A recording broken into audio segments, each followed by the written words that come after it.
অষ্টম শ্রেণী তোমাদের আজ একটা ভালো প্রশ্ন নিয়ে আলোচনা করব, সেটা হলো অশ্ব অক্ষাংশ। অশ্ব অক্ষাংশটা কি? এখানে একটা জাহাজের ছবি দিয়েছে, এটা কি অশ্ব অক্ষাংশ? না, আসলে জাহাজের কথা আছে। অশ্ব মানে ঘোড়া, অক্ষাংশ মানে আমরা জানি অক্ষরেখার এক একটা অংশকে বলা হয় অক্ষ অংশ। বেশ, চলো আমরা জাহাজটা দেখি, বুক পড়ে নিতে হবে। বলছে কটকটীয় এবং মকরীয় শান্ত বলয়। আমরা নিরীক্ষীয় শান্ত বলয়ে কী দেখেছিলাম?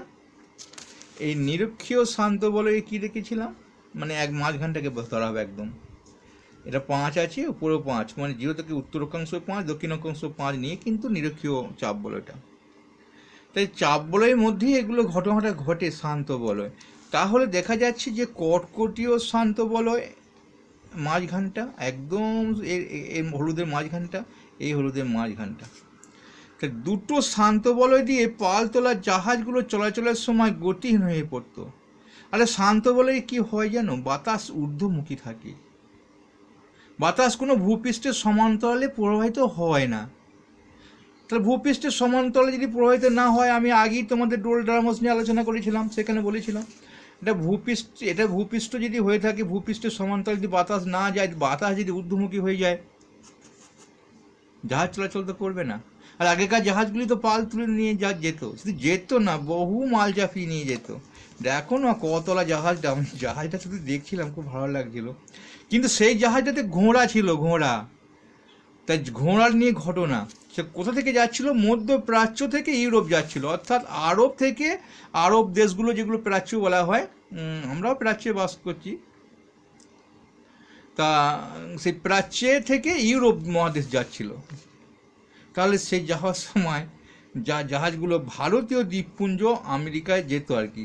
এই অবস্থায় ভার কমাতে গিয়ে জাহাজগুলো আটকে যেত, যাওয়া যেত না, তখন জলে খাবার সংকট হতো, ভার কমাতে গিয়ে পানীয় জলের সংকটের রাতে কিছু জীবন্ত ঘোড়াকে আটলান্টিক মহাসাগরে ফেলে দেওয়া হতো। তাহলে এইখানে আটলান্টিক মহাসাগরে ফেলে দেওয়া হতো, সেটা কত ডিগ্রি অক্ষাংশটা? সেটা 25 থেকে 35 ডিগ্রি।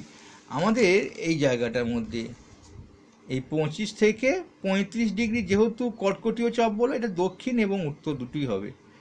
পুরো যেটা কর্কটীয় চাপ বলে, মকরীয় চাপ বলে, সেই দুটোতে এটাকে ধরা হয়েছে শান্ত বলয় হিসাবে। ওই জায়গাটাতেই ঘটনাটা ঘটতো। ঠিক আছে, এটাই তোমাদের বইয়ে আলোচনা আছে, আমি তোমাদের দেখালাম।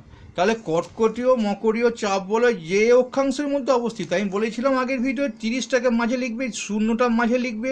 তাহলে ওপরে 5, নিচে 5, উত্তর অক্ষাংশ 5 যাবো, নিচে দক্ষিণাংশ 5 যাবো। তাহলে এটা নিরীক্ষীয় চাপ বলয়টা হবে, 30টাকে মাঝে রাখতে হবে, এটা ওপরে 35 হবে, নিচে 5 হবে 30টা মাঝে থাকলে। তাহলে এটা 60টাকে নিচে রাখতে হবে, 70টা ওপরে যাবে। আগের ভিডিও তখন বলে দিয়েছিলাম চাপ বলয় আঁকার সময় কীভাবে এটাকে মনে রাখতে হয়।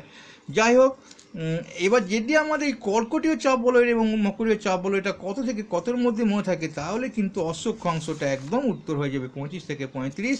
এখানে দেখে নাও 25 থেকে 35। ঠিক আছে, ভালো লাগলে অবশ্যই একটা লাইক করবে।